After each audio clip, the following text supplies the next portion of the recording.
Hi, this is Dr. David Wright, and I just wanted to welcome you back to the Fresh Start with Dr. David podcast. We are well into 2023 now. Today is Friday, February the 3rd, 2023, and if you don't know it by now, we're definitely into this year. Before you know it, this season will be over. Before you know it, we'll be to the summer. Before you know it, we will be in the fall. And before you know it, this year is over. So, one thing that as you kind of live life and think about things and think about work and your goals, your habits, your lifestyle,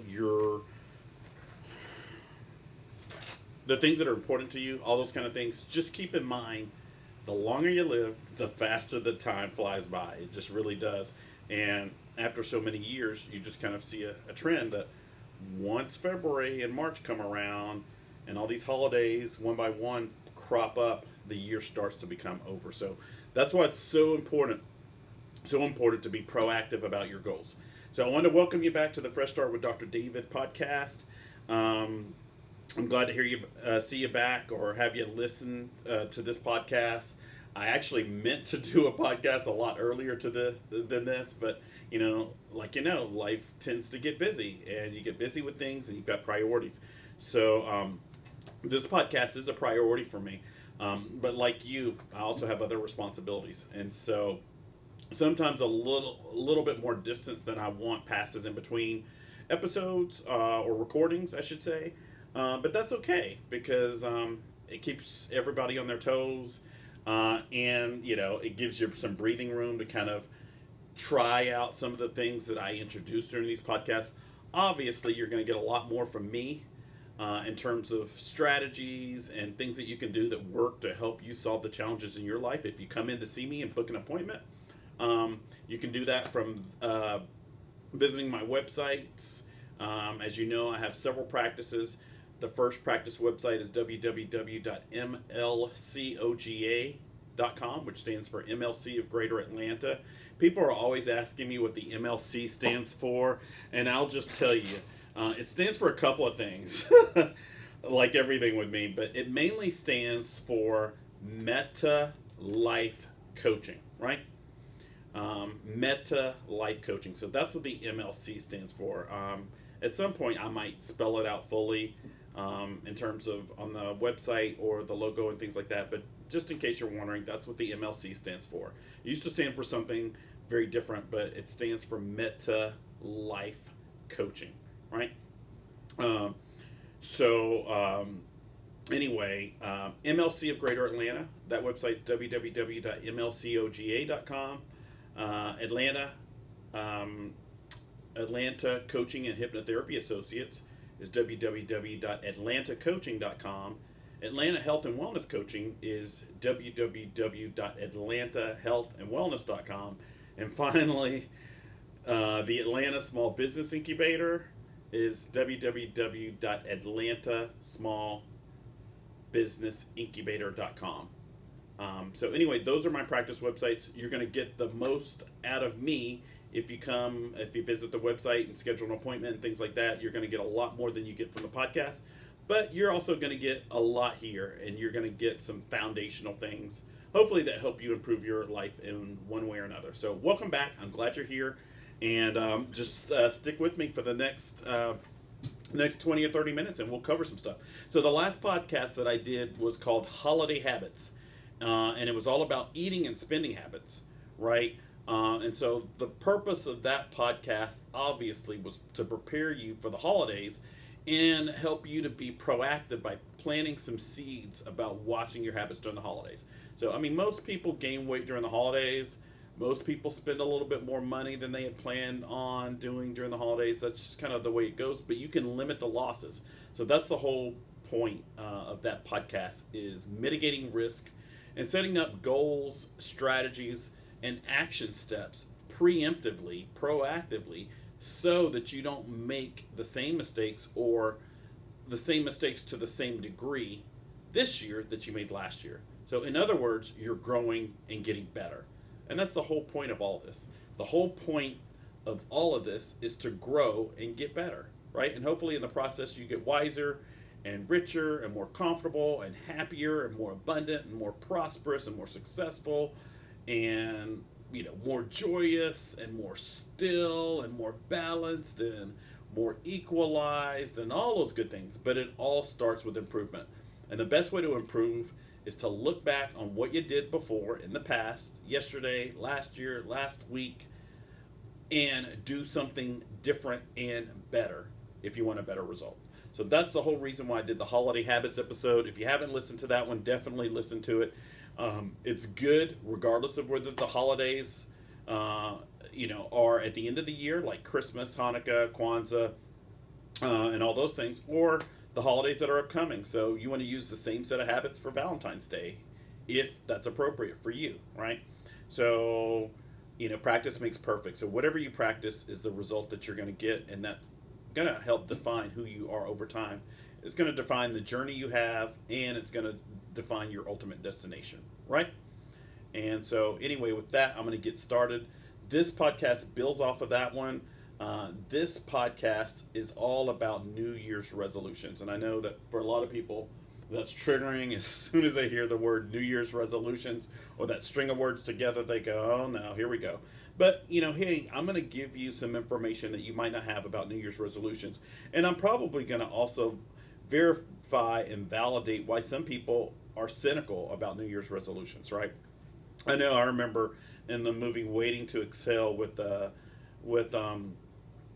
Angela Bassett and Whitney Houston and Layla Roshan and all of them, how Whitney Houston made this comment.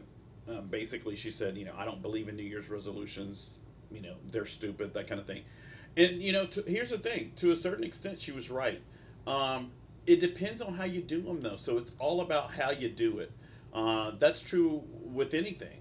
That's true about work. That's true about school. It's true about relationships, and it's true about anything. It's not always what you do, it's how you do it that matters.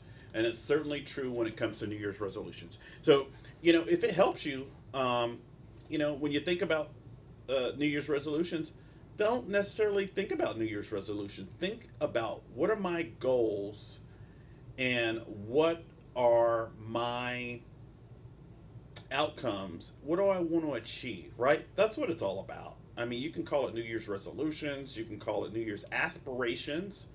You could call it New Year's hopes. You could call it New Year's desires. You could call it any of those things. It really doesn't matter. The key is that you want to reach a goal, and you could start that goal at the beginning of the year, at the end of the year, in the middle of the year. It doesn't matter. You could start it today. You can start it tomorrow. You can create a due date. You can put it in your calendar. You can put it on your to-do list. You can write a Post-it note.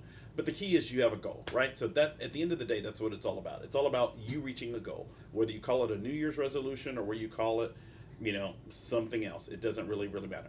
So let's just talk about New Year's resolutions for a minute. Like I said, they're just goals. And the wrapper is called a New Year's resolution. Here's the thing, and these are just some basic things. I don't have a script here. I'm just going to say some things that I think are important. And give you just kind of a couple of tidbits or some nuggets that I think will help you along the way. There are a lot of principles about goals, right? So if you go to a life coach like myself, or if you go to a doctor, or if you go to a lawyer or a teacher or professor or an investment analyst or a financial planner or any of those things, one of the things they're going to tell you is to be realistic, right? And that's good advice for anything. Be realistic. You can have high hopes and aspirations. You can have lofty goals and ambitions, all those kind of things. But it's also good to be realistic. And the reason why realism or being realistic is an important principle when it comes to setting goals is because of this principle. And this is a really, really important principle. It's this. It's the law of expectations. The more different your results are from your expectations, the more disappointed you're going to be, right? Now, that doesn't mean that you shouldn't make solid goals, but if you make your goals so unachievable or so unrealistic that the likelihood of you reaching them, gets close to zero, then you're kind of, in a sense, setting yourself up to fail. And that's kind of where that phrase comes from. When there's a big difference between what's realistically possible and what your individual expectations are, that's where you set yourself up to fail. So come up with some reasonable goals and start with little steps. That's the next thing that a lot of people do is, they say, well, you know what? I want to lose, I want to lose 40 pounds in 6 months. And you know what? I want to lose 30 of them the first month. Well, that's unbalanced, right? If you're going to lose, let's say you're going to lose 60 pounds, right? 60 pounds in 6 months. That's an easier set of numbers to keep up with. If you're going to lose 60 pounds in 6 months, the probability is that you're going to lose a lot of the weight in the first 3 months, right? And that's because it's a lot easier to shed the heaviest of the pounds than it is to share the lightest of the pounds, right? Which brings a different principle too, that you learn whether your goal is weight loss or saving money or anything else. If you weigh, let's say, I'll use myself as an example. I'm 5'10". If you're 5'10" and you weigh 200 pounds and your goal is to get down to 170 pounds, so you want to lose 30 pounds, it's going to be a lot easier to shed the first 5 or 10 pounds than it is going to be to shed the last 5. The reason why is because the last 5 or 10 pounds are close to your goal and to your normal body weight and BMI, right? So those are closest to the norm. So it's easier to shed the stuff that's way outside the norm, what I call the low-hanging fruit, than it is to shed the high-hanging fruit, which is the stuff that's closest to your actual goal and to where you should be, right? So if you're 5'10", you probably should be somewhere around 165 to 175 pounds. Maybe 180. You could push it depending on your bone structure and some other things.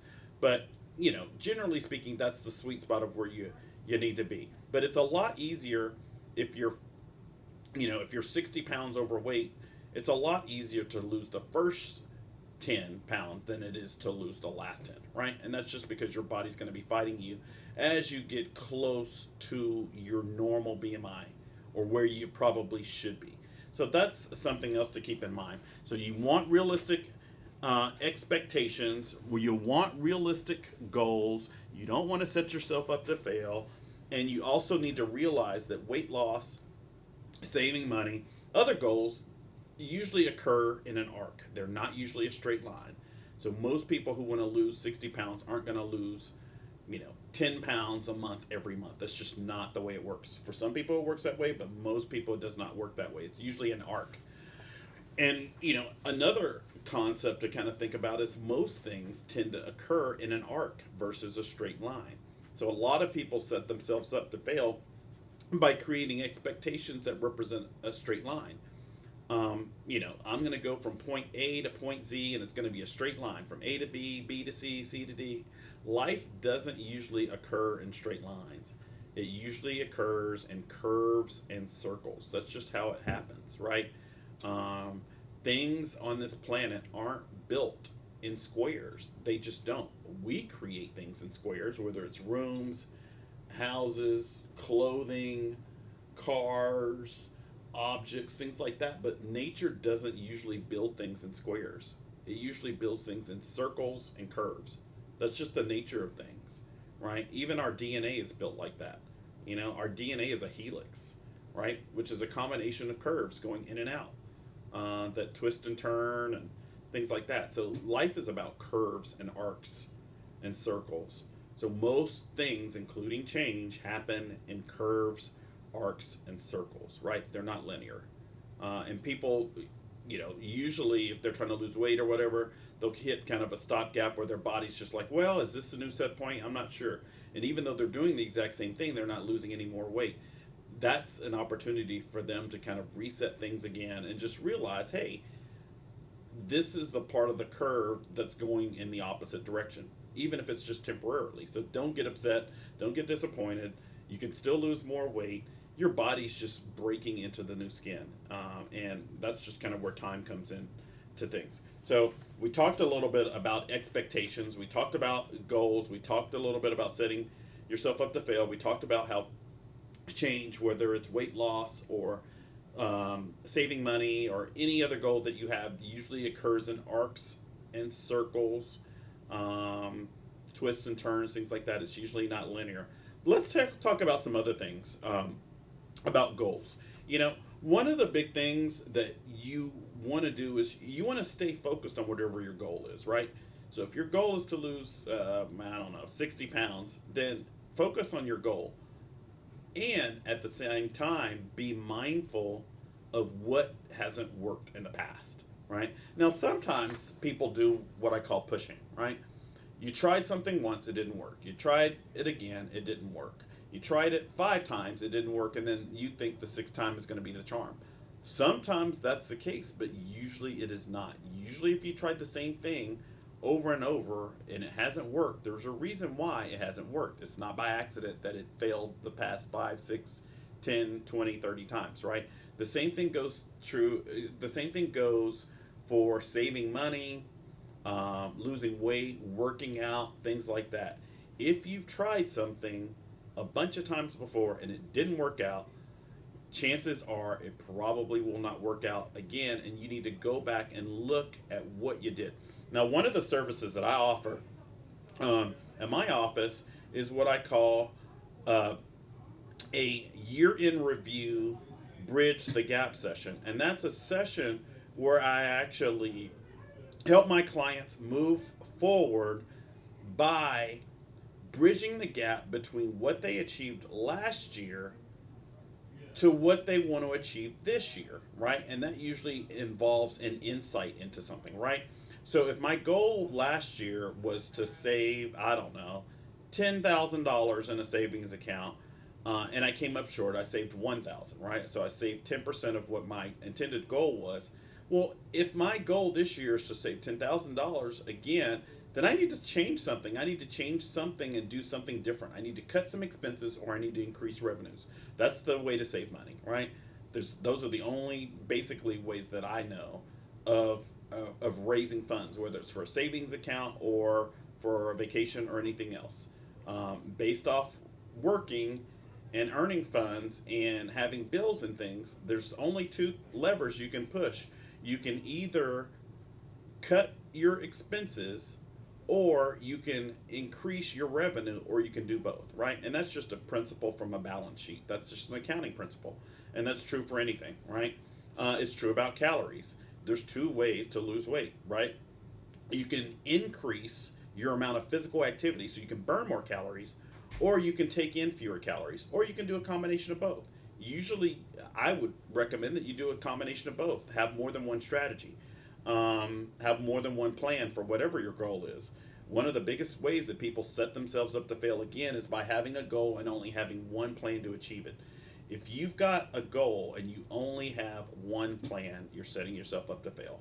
And there's a reason why you hear people use the phrase plan A and plan B and plan C. You need to have multiple ways of achieving your goal. But you want to make sure that you consider the notion, the concept, that if you didn't achieve your goal last year, there's something that you either did wrong or shouldn't have been doing, or there's something that you should have been doing that you weren't doing. So go back and look at it. Go back and look at the past. And that's why the session that I do is not just like a New Year's resolution session, but the more advanced form of that session that I do in my office is called a year in review bridge the gap session, where we actually look at how last year went. We identify what didn't work last year, and we use a different strategy for achieving whatever goal you have this year, right? Obviously it brings in another concept too. The goal that you say that you want, is it really the case that you want that goal, or do you want that goal for some other reason, right? So is whatever goal you have, do you want that because of a primary reason, or is it another secondary or tertiary, quaternary reason? Do you want this body, this weight? Do you want it just to attract somebody, or do you really want it because that's what you want for yourself and you want to be the best version of you? I mean, it's just something to think about. Now, that doesn't mean you can't lose weight trying to attract a mate. That's not an awful strategy. But if you didn't get your goal last year and that was your strategy, then that might tell you something about it. Maybe you really didn't want it for the right reasons.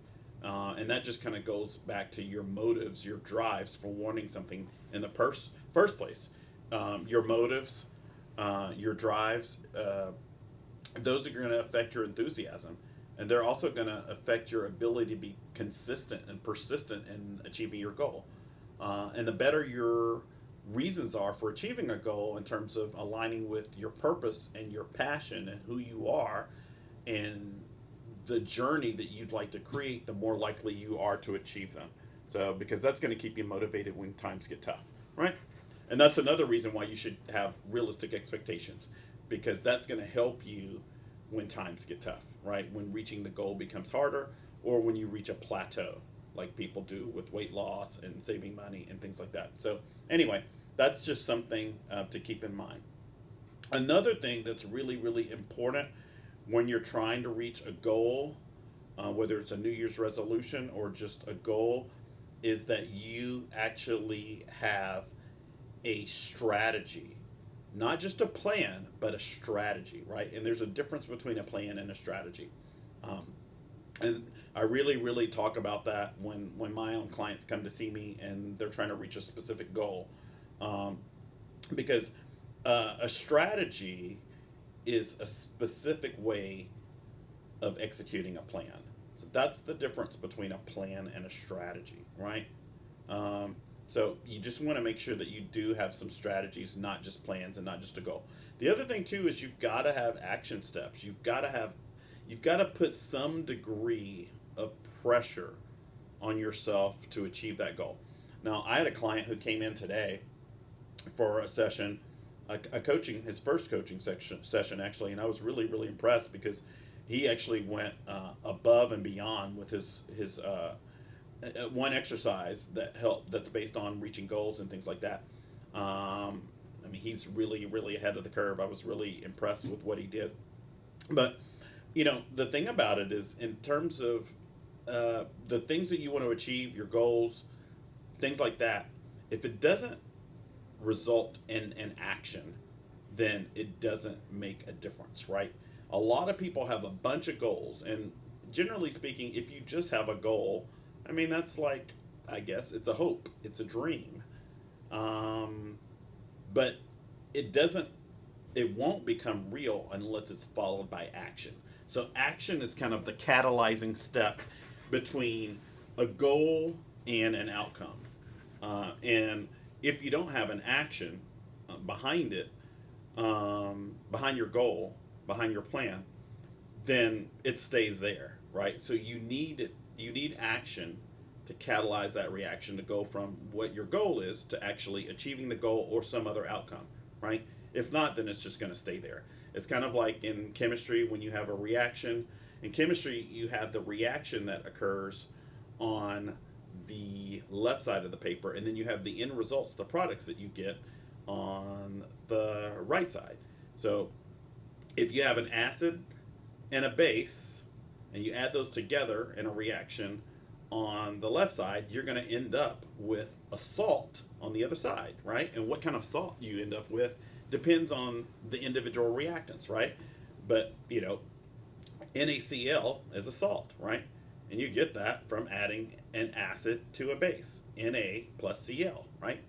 Sodium is positive, chloride is negative.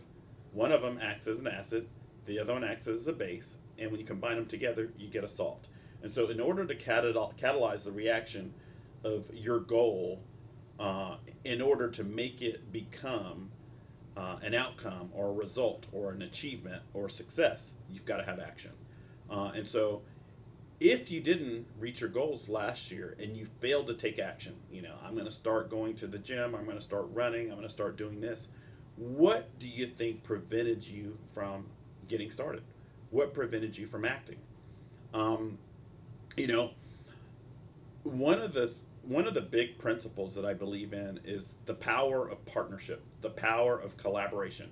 And that's why a lot of people go to the gym, right? They're not just going to the gym because, they've got equipment. They're not just going to the gym because it's a space where they can focus on working out. They're going because other people are there, because those people help them gain the energy, the motivation, the enthusiasm, the camaraderie ship, the sportsmanship, whatever you want to call it. They help energize them to reach their goal, right? It's a lot easier to reach a goal if you've got partners, if you've got collaborators. That's why people have prayer partners. That's why people have meditation partners. That's why people have success partners, business partners. Every type of partnership that you could possibly find. If you look behind it, you'll see that people generally achieve more with the partnership than they could ever achieve on their own, right? I mean, that's kind of what a loan is. When you get a loan from the bank to buy a car or buy a house, it's basically a partnership. Now, the bank is getting something and you're getting something, right?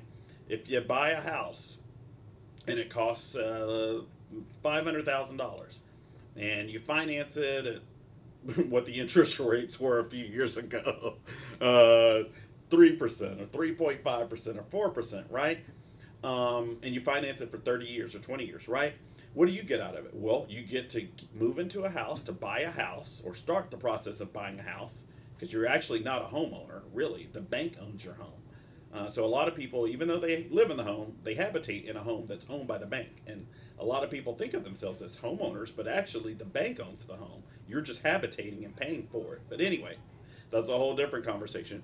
But if you buy a $500,000 home from the bank and finance it for 30 years at 4%, that's going to come to a certain amount of interest that you're going to pay over the 30 years of that loan. Now, of course, there are things that you can do to lower the amount of interest. You can make extra principal payments. You can do this. You can get a mortgage accelerator. There's all kinds of things you can do, but basically you're going to pay back a lot more money for the home than the $500,000 buying price or purchase price. And the reason why is because the bank is taking a risk on you. So the bank is partnering with you, but they're incurring a certain amount of risk that you might default on the loan, right? You might lose your job. You might get sick. A million other things might happen, that won't allow you or will prevent you from reaching all the obligations of that loan or actually completing the loan, right? Over the 30 years. I mean, 30 years is a long time. I mean, people sign a 30-year note all the time. But, when you think about it, the bank is taking a risk that if you finance for 30 years, you get a 30-year mortgage, 30 years times 12 months, the bank is counting on you being able to meet your obligations for 360 months in a row. And I mean, and that's a lot. A lot could happen 360 months multiplied times 30 days or 31 days or however you want to calculate it. But it's a lot of days for something to go wrong. So it's a big risk. So because the bank is incurring that degree of risk, they want a lot of interest, right? They want you to pay for the risk that they're taking. And the more you put down, generally speaking, the less the risk is, and the better interest rate you should get. The shorter the loan period, the less risk and the better interest rate you should get. So there's all these things you can do to lower the risk for the bank, but at the end of the day, the bank is taking a risk and they're charging you for that risk in the form of interest and other things. That is true with anything. And so basically the bank is partnering with you, and they make a decision about whether they want to partner with you based off credit scores and your job and how much money you make and all those kind of things. But that's kind of how it works. The same thing is true for every other type of partnership. So if you want to lose a lot of weight, the best thing that you can do is partner with somebody. Partner with a neighbor, partner with a friend, partner with a coworker, partner with somebody from your church, partner with somebody else who has the same goal. That's going to make it a lot easier to manage, and it's going to help you stay motivated when times are tough and you're ready to give up. So that's a good way to help reach your goals. So if you didn't reach a goal last year, you know what? Find a partner. If your goal was to, put $500 in the stock market every month last year and you didn't reach that goal, in fact, you didn't get started at all, find somebody to partner with. You You do research on technology stocks, and they do research on pharmaceutical stocks or some other kind of stock, right? And you get enthused about it. And they give you hints about this stock, and you give them hints about that stock, and you work together and you keep each other accountable, right? That's a good way to do it. So you can get more accountability for your goals if you partner and collaborate with other people. So that's another way that's good for reaching your goals. Um, the other thing, another thing that you really, really want to do is if you had a goal last year and you started whatever it was and you didn't continue, a couple of things could be the reason. Number one, your life got really, really busy. And I can tell you this, if you have a goal, whether it's saving money, changing your eating habits, working out, losing weight, those things, the busier you are, the harder, the tougher it's going to be for you to reach those goals. Because if you're tough now, I mean, if you're working, if you have a tough schedule now, if you're working a lot, you're really, really busy, things like that, and it's been that way for a while, how are you going to create the extra time that's needed to reach your goal? It's going to be difficult. And if it weren't difficult, then you would have reached the goal last year. So you might have to compromise on some other things. You might have to give up something else, TV time, working, something else in order to reach your goal. And that brings up the concept of giving up one thing to get something else, right? And that'll give you some sense of how important it is to you, right? If you're not willing to give it up, then something else is more important, right? If you're not willing to give up time from work, time from watching Netflix to work out, then those things have a higher priority on your list. And if that's the case, then you need to look at the reason why that is, right? There could be some other reason for that, right? Maybe you have a belief system that working out is not going to lower stress in the same way that watching Netflix will, and that goes back to your belief systems.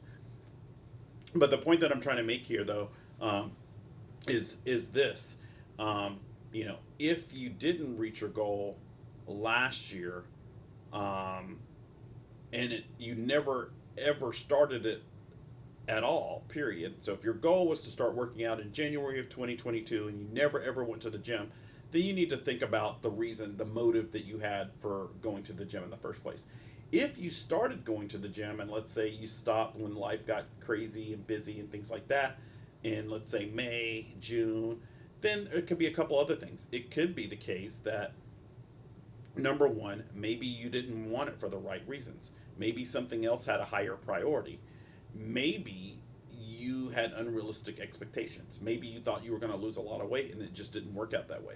Maybe you started working out, but your eating habits went badly. So you worked out, but then you thought that would allow you to eat more cheeseburgers or hot dogs or honey buns or Ben and Jerry's or whatever. I mean, that could be the case too.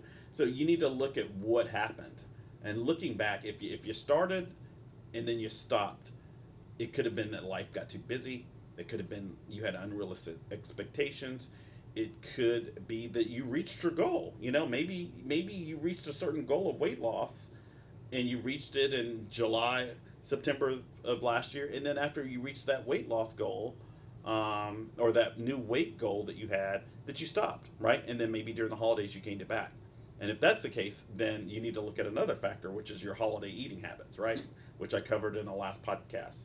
And I also covered in my book, The Nutrient Diet. There's a whole chapter on holiday habits. So, and that's the thing about it. There's a holiday like every week now. Calendars are so different now. Every week has some kind of holiday. Every month has a holiday. Holidays can just ruin a diet. If you look at holidays, you add up all the holidays. There's some social event. Some people want to go out to dinner for this holiday, for that holiday. When you add up all those holidays, you add up all the calories and spending and stuff like that, it comes to a lot. People kind of discount it because they're spread out during the year, but they really do count a lot. If somebody looked at their holiday eating habits, they might actually come up with 10, 20, 30, maybe even 50% of the calories that they gain that year or the pounds that they gain. So they make a big difference. So make sure that you have an understanding of the reason why you didn't reach your goal last year. That's going to make a big difference. And then whatever that reason is, then you've got to go around it or fix it. So you can either fix it or you can go around it. That's what you can do when you encounter a problem, that something didn't work, something failed, something didn't go as planned. You can either tweak it or fix it, or you go around it and find some other way of achieving the goal in a different way, right? An example of that is, well, let's say that you had a goal of eliminating juices from your diet, right? Last year, and because a lot of juices contained a lot of sugar, but that didn't work. You still drink juices just like you did last year, and you weren't able to fix that. Well, if you check out my book, The Nutrient Diet, it'll show you how you can still drink juice and you can dilute it with water. 10% water, 20% water, 30% water, still get almost as much of the same taste and eliminate 30% of the calories. So, if you've got, 36 grams of sugar in a glass of juice, and orange juice, that's a good example. That's one of the sweetest juices. If you dilute it with water, let's say remove 20% and replace it with water, every single time you drink juice for the rest of the year, you're going to eliminate 20% of those calories. So instead of having, 36 grams of sugar, if you take away 20% of that 36, that's going to take away, 6 grams? So you're at 30. So you're losing 6 grams of sugars every single day or every time you have orange juice. So little stuff like that makes a big difference. In the course of a year, that might make up 10, 15 pounds. So look at your habits and see what you can tweak. If not, go around it. If you're not going to cut back the sugar that you have in juice, you just can't do it for some other reason, then you need to cut something else back, right? Cut this, cut that, whatever. So it's important to look at the reason why you didn't reach a goal, right? And if you actually started trying to reach it by acting, or if you just never acted at all. And like I said, if you never acted at all with something that you had as a New Year's resolution last year, there's something else going on. Maybe it's really not a priority. Maybe you want it for the wrong reasons. Maybe there's some other thing that's self-sabotaging it. You've got to look at that. Or maybe just plain and simple, you're just too busy. And like I said, it's really, really easy to not start a goal or a habit change if you're too busy. You've got to have time and energy to do it, right? A couple other things that I want to talk about before I wrap up today. In terms of your New Year's resolutions and your New Year's goals, like I said earlier, you want to have realistic expectations. You want to make sure that you have action, things like that. The other thing that you should do, if you haven't done this in the future, is create a start date, right? Create a date that I'm going to start this habit, right? And the reason why that's good to do is because that creates inertia from anxiety, right? When you put something in your calendar, if you don't have a due date for something, it's just out in the middle of nowhere. It's out in space, right? It doesn't have a coordinate on a Cartesian plane, right? Once you put a due date on it, or a timeline on it, or a deadline on it, it changes it. And that's kind of one of the things that you learn in school, right? When you have a paper due or you have a test, it's a marker, and it creates a certain level of anxiety. Now, you want enough anxiety to motivate you to achieve the goal, but you don't want so much anxiety that it's crippling and dissuades you from trying in the first place, right? And that goes back to what I just talked about a minute ago, is expectations, right? If you set the bar so high that it's overwhelming, then that's too much anxiety. And that's part of the reason maybe why you didn't start in the first place. So if you never got started with whatever you wanted to achieve, whatever goal or resolution you had in January of 2022, part of the reason might be because you set the bar so high in terms of your expectations that it generated so much anxiety that subconsciously you just said, you know what, I can't do it, and you just shut down, right? And that's what happens when you have unrealistic expectations. But there are other reasons why too, right? Conscious and subconscious. And if it's a subconscious thing, It's one of the reasons why I offer hypnosis and hypnotherapy. So we can actually give you some suggestions to your subconscious, other than conscious and unconscious parts of your mind, to help you move past those things, right? As long as they're in alignment with your beliefs, right?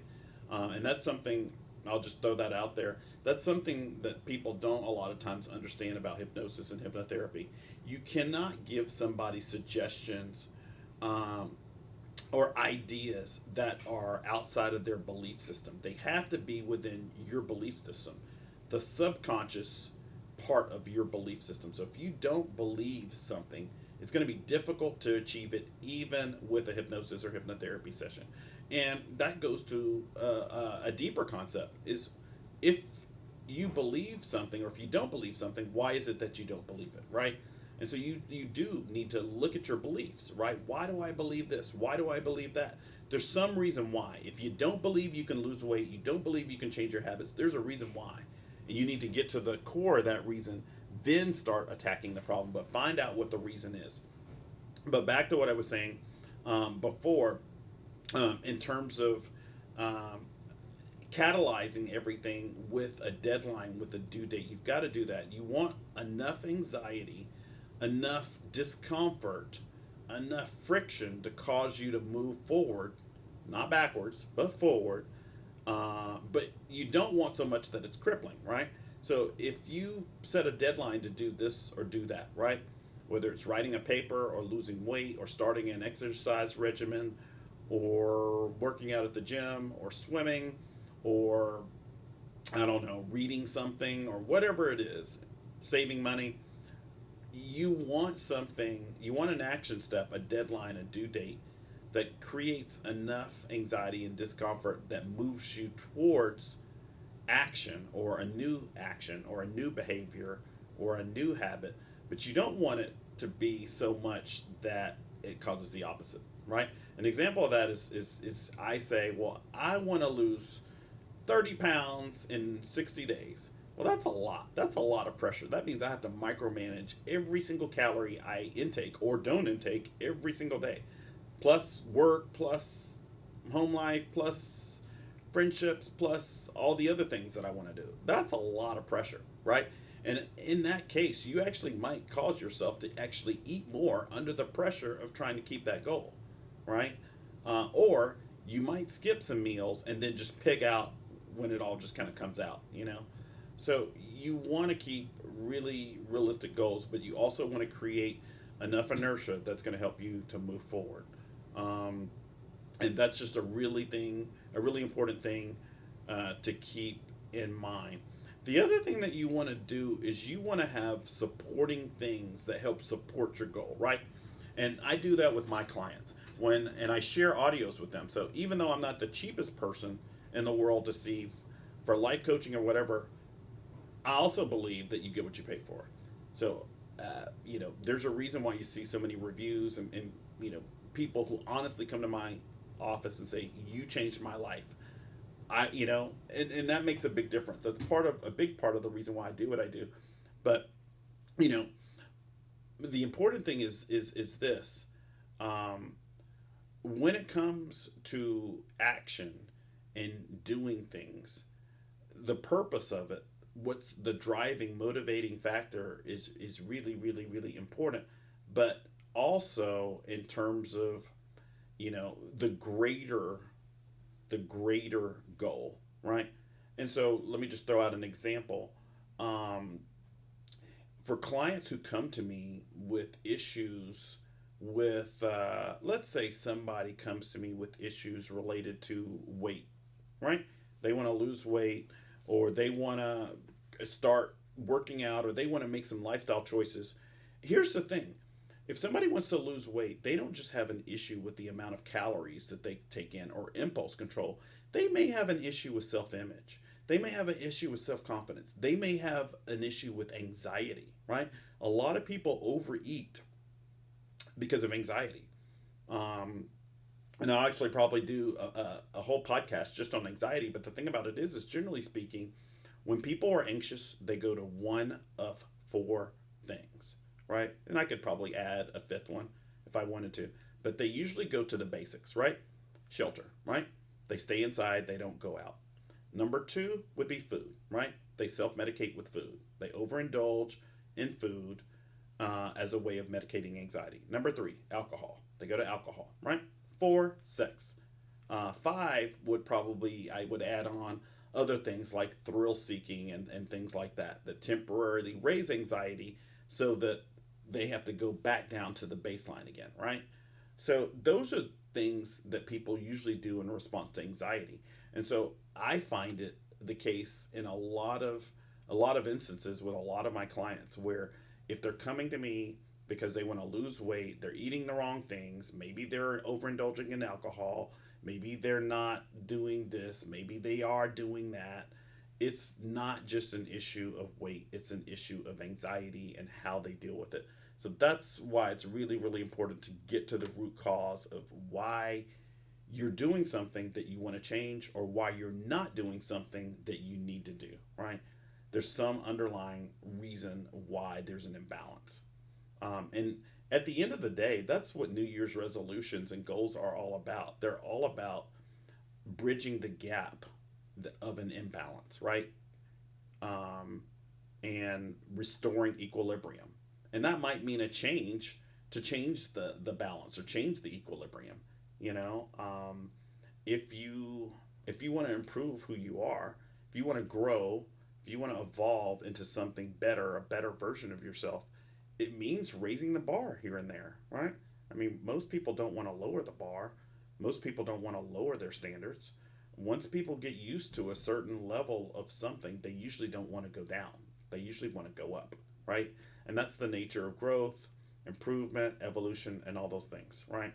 So it's really, really, really important to kind of keep in mind the underlying reason why you do something, and then also to regulate things that are around it that could be influencing it.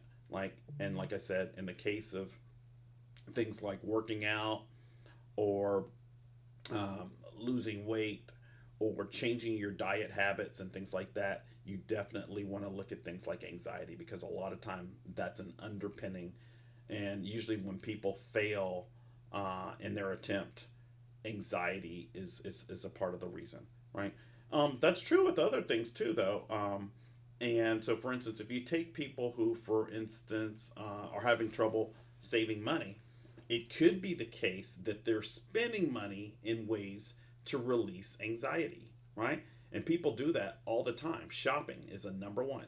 So people feel anxious, they go out and buy something, it temporarily lowers the temperature on their anxiety, and then when that wears off, what do? They go and buy something else, right? They're using shopping to help lower their anxiety. And so shopping is just a symptom of the real problem. And that's the whole reason why I have the types of practices that I have, because unless you get to the root cause of something, it's just going to remanifest. The same people who are going to shop to relieve anxiety are also going to eat to relieve anxiety. They're going to drink to relieve anxiety. They're going to do other things to relieve anxiety, right? They're going to find some way to relieve that anxiety. Anxiety and the whatever is bringing the anxiety is really the core reason, right? The shopping, the drinking, the eating, the other stuff, those are just symptoms. So anyway, I'm going to wrap up this podcast. Thank you so much for joining me. It's a pleasure to have you here. As I've said before in previous podcasts, I would deeply encourage you, if you haven't done so already, to check out my book, The Nutrient Diet. It's on Amazon. It's the first cognitive behavioral approach to weight loss, impulse control, and those types of things. So it really takes a unique approach. It gives you all the information that you need about the foods that you eat, and it also gives you psychological and behavioral strategies to help prevent you from making the wrong choices. And then I've got 2 self-improvement books, Tomato Bisque for the Brain, which is my second self-improvement book, and then Sweet Potato Pie for the Spirit, Soul, and Psyche. Even though they're self-improvement books, they have a lot of information that helps you. In particular, Sweet Potato Pie for the Spirit, Soul, and Psyche has a great chapter on sleep and how to restore your sleep naturally. And it also explains what happens when your sleep is unbalanced, what you end up with, things like anxiety and depression. and even bipolar disorder and things like that. So there's a good chapter on sleep and sweet potato pie for the spirit, soul, and psyche. And then in tomato bisque for the brain, there's a really, really good system that I created called the ROS system, the rank order system, which is a system that helps you prioritize. So when you've got a bunch of things to do and you feel overwhelmed or you just don't know where to start, the rank order system helps you do that. So definitely check out my books. Obviously, if you want individualized attention and you want all the silver, gold, and platinum nuggets, then you should schedule an appointment in my office. You can do that at any of my websites that I named before. And I'll also tell you this too. You would probably, if you have some goals for this year, you would probably benefit from a New Year's resolution session or from a year in review / bridge the gap session. Because if you're going to have goals for this year, why don't you set yourself up to win instead of setting yourself up to fail, right? And if you do what you did last year, you're probably going to fail. There's a slight chance that you might win, but you're probably going to fail if you do the exact same things that you did last year. Because when you do the same things under the same circumstances, you generally get the same set of results, right? And that's why you have to make a change, or you have to have a different set of circumstances and variables, right? And usually those are beyond your control. You never know when the next pandemic's going to hit, the next wave is going to hit, the next depression, recession, inflation, interest rate charges. You just don't know. Interest rate changes, interest rate hikes, things like that. So a lot of those things are beyond your control. So focus on the things that you can control. I'd also mention this too. I've got 3 Facebook groups. I would encourage you to check those out and join them. 2 of them are private, and 1 of them is public. Each one of them shares positive affirmations on a daily basis. Those are free. You don't have to pay for those. I'll tell you the names. The first one is called Fresh Start with Dr. David Facebook group. The second one is called New Balance with Dr. David. And the last one is really simple. It's called Grow. And that one is public. So you're welcome to join any of those groups. Just do a search on Facebook, and I'll be happy to add you.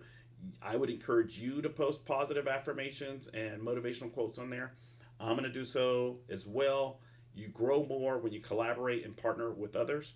So use other people in a beneficial and helpful way to help you grow, whether it's working out, changing your diet, having a prayer partner, having a meditation partner, having a workout partner, or joining a Facebook group that gives you positive affirmations on a daily basis. And with that, I'm going to wrap up. Thanks so much for joining me today. I look forward to hearing from you. Feel free to give me any feedback if you'd like to. Definitely join the groups, check out the books, and I will see you next time around. Take care. Bye-bye.